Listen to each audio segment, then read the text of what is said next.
हरिओम. आज शनिवार 15 ऑगस्ट 2026.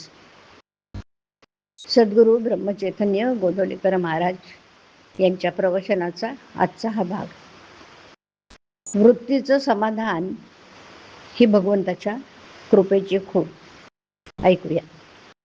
आपला देह पंचमहाभूतांचा आहे. यामधला मी कोण हे पाहावं. जे नाशणार ते मी कधीच असणार नाही, म्हणजे पंचमहाभूतांचा मी नाही हे ठरलं. जो शाश्वत असो तो सच्चिदानंद असो. मी भगवंत स्वरूप व्हावं अशी प्रत्येक मनुष्याची सुप्त आणि प्रगट इच्छा असते.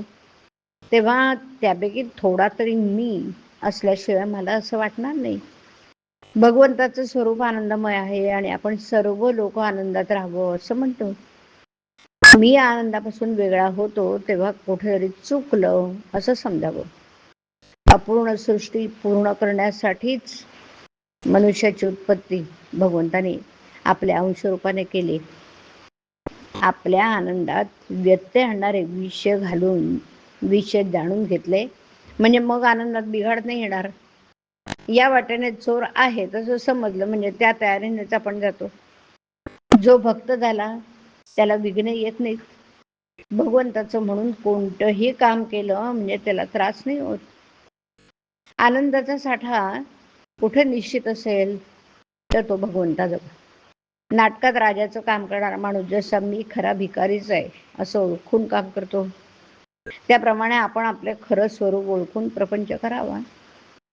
नाशवंत वस्तूवर आपण प्रेम करतो तसंच लहान सहान गोष्टीत अभिमान धरतो. इथेच तर आमचं चुकतं. मी जे नाही ते व्हावं यात सुख आहे असं वाटतं. कामधेनूजवळ आपण विषय मागतो आणि मग दुःख झालं म्हणून रडत बसतो. याला काय करावं. जो परमार्थात जाणता तोच खरात जाणता होय.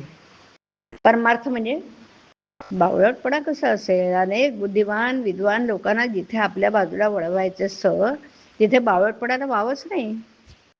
विद्वान लोक वेदांत अत्यंत कठीण करून जगाला उगीच फसवतात. मग सामान्य माणसाला असं वाटतं की अरे हा वेदांत आपल्यासाठी नाही. परंतु ही चूक आहे. वेदांत सर्वांसाठी, सर्व मनुष्य मात्रांसाठी आहे. वेदांताशिवाय मनुष्याला जगताच येत नाही. घराच्या छपराखाली ज्याप्रमाणे सर्व लहान लहान खोल्या येतात ना, त्याचप्रमाणे वेदांतात इतर सर्व शास्त्र येतात.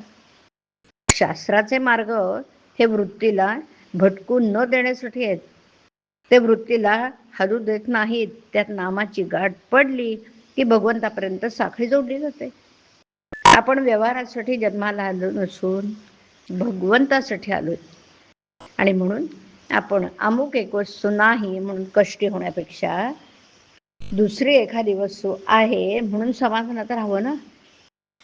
समाधान ही वस्तू फक्त भगवंताजवळच मिळते आणि ती मिळवण्याच्या आड काहीही येऊ शकत नाही. वृत्तीचं समाधान असणं ही भगवंताच्या कृपेची खूण आहे बरं. आणि त्याकरता भगवंताचं सतत अनुसंधान ठेवणं अत्यंत आवश्यक आहे. हरिओम. हरिओम तत्सत. हरिओम.